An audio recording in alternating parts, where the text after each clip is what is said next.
Well, it is 19 minutes past 9 and time to find out all about somebody's job this week with our When I Grow Up guest. Today we're meeting Harrison Dax Nash from Plymouth, who has recently been awarded a British Empire Medal for his work. Because not only is he a social work lecturer, a children's home manager, but also a charity director and founder. Work that's taken him all over the world. Delighted to say that Harrison joins us now. Good morning. Good morning, Mel. Thank you so much for that wonderful introduction. Well, we have to start, as I always do. Can you cast your mind back for me to when you were a child? And can you remember what you wanted to be when you grew up? Yes, and quite interesting. It was in a very different direction to the one that I moved in, because initially I actually wanted to work in media and marketing. And that was what I wanted to do when I was a teenager. But it was actually a volunteer experience on my gap year that changed my life's trajectory. Okay, so tell us about the gap year and that volunteering experience. Absolutely. So I finished school at Devonport High, School for Boys, and I had enrolled into a university place in London. I was going to be doing modern literature and media at that time. And then I thought I needed to go out and volunteer and do something different, give back, and cast my net a bit wider. And I ended up on a plane going to South Africa, the Eastern Cape. I volunteered for 4 months, working in schools, coaching sports, and in a residential children's home. And that work impacted me so much that when I returned home, I started looking at studying social work and setting up a charity to help with the project that we'd been involved in. Wow. I mean, you must have been really young at that age as well. What, 18, 19? 18 when I first went out to South Africa, yes. Blimey. And you set up a charity at that point. Well, tell us a bit. I don't know where to start. I don't know whether to start with. Well, tell us about the degree. You started to study social work. Tell us about that first of all. What was that like? Yeah, I mean that was a wonderful experience for me. Of course, when you study social work, you do a whole range of different placements. So you work with adults and as well as children and mental health. So it did give me a really wide range of experiences, and which also really resonated with me. But I did know at that time that my heart was set on helping in a longer term way with the project that had impacted me in South Africa. And that is when, at the same time, whilst I was studying social work, I did the groundwork of setting up the charity, which is Maranatha Care Children, so that we could actually invest in young people, improve their education, their home environments, and really help to safeguard their future and look for longer term involvement and successful outcomes for the young people we were working with. I can't begin to imagine how you go about setting up a charity such as that whilst being a student. I'm really impressed. Was it hard? Yeah, it was really hard now.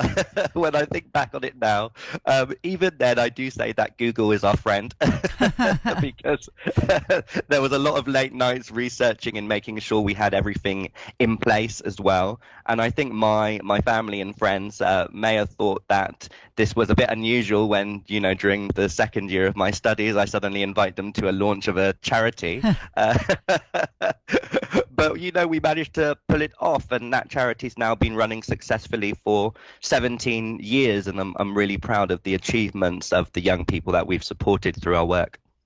So what was your first job then in social work? Did you start working in this country or did you go straight back over to South Africa?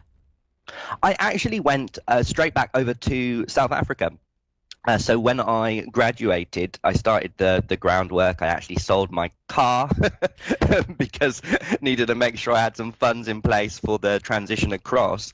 And then it so happened that at the organization that we support, the Maranatha Siyagatala Child and Youth Care Centre, which is in Gqeberha, that's the city's name in the Eastern Cape, there was an opportunity for me to take a position as program manager and eventually social work supervisor as well. So for the next 13 to 14 years, up until quite recently, I was actually based there in the Eastern Cape.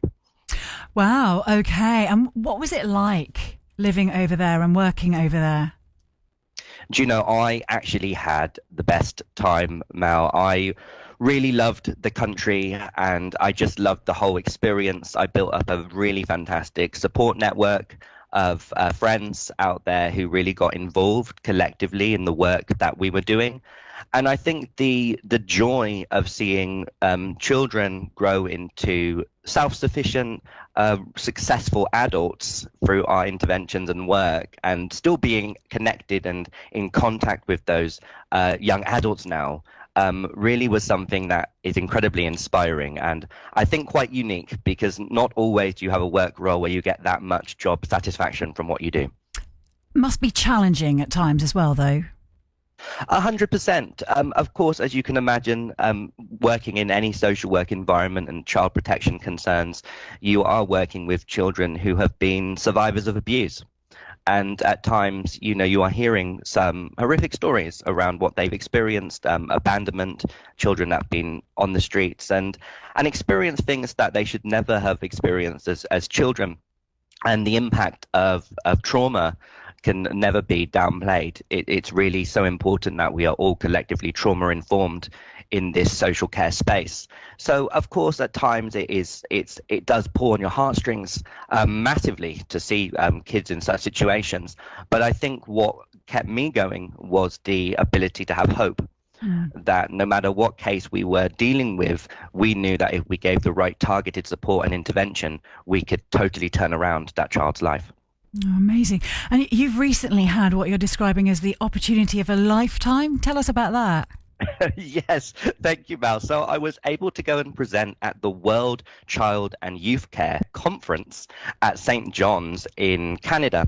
The conference brought together professionals in the child and youth care space from around the globe, and I was actually approved as a presenter over there. So I was able to present to the 500 delegates on my work that I did in South Africa and the successful programs that we had both in the independent living space, which is working with young people in care over 16, over 18 and through to young adulthood.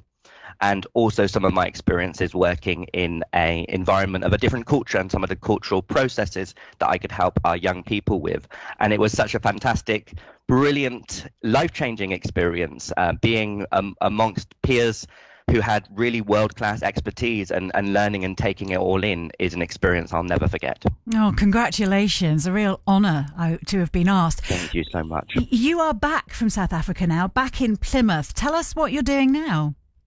Yes, so it's quite a recent development. I did move back to Plymouth last year to be closer to my family, my wonderful family and parents who are such a great support system for me as well.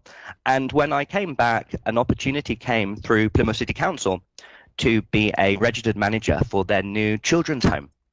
So I've been on that journey with them over this year. And we've been doing all of the groundwork, getting everything ready for our Ofsted registration, our policies and our procedures. And we've recruited a team for the children's home, a wonderful team who I've been busy helping with their training and induction. And in the coming months, we'll be opening our first Blue Door House children's home in Plymouth, which is a very exciting place to be as well. Yeah, wow.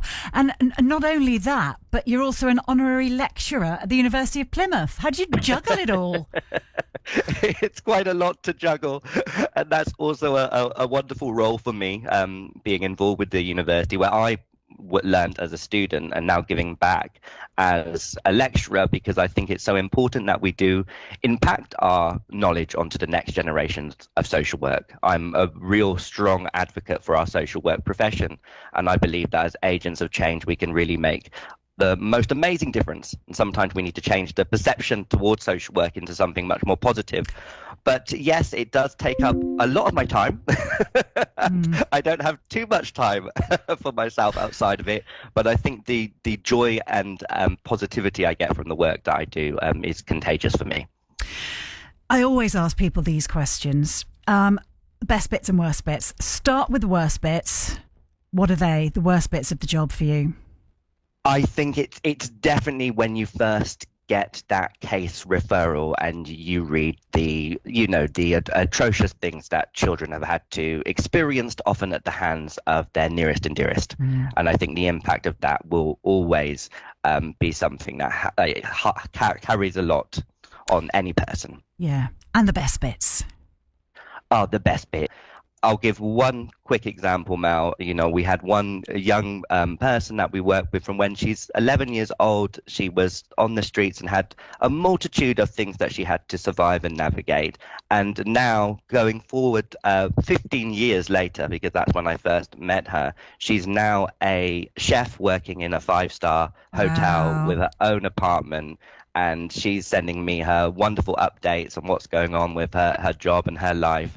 And seeing something like that, turning it around from point A to point Z and being able to see these young people go and impact the next generation of kids themselves really just fills my heart completely. Yeah, I'm sure it does. Harrison, it's been absolutely wonderful to talk to you this morning. Thank you so much for your time. And best of luck opening that new children's home in Plymouth. Yes, I'll be inviting you to the launch, Mel. Oh, lovely. Well, yeah, it would be lovely to find out more about it nearer the time. Absolutely. Thank you. All right. Thank you so much for having me on this morning. Thank you very much. That is our When I Grow Up guest this morning, Harrison Dax Nash.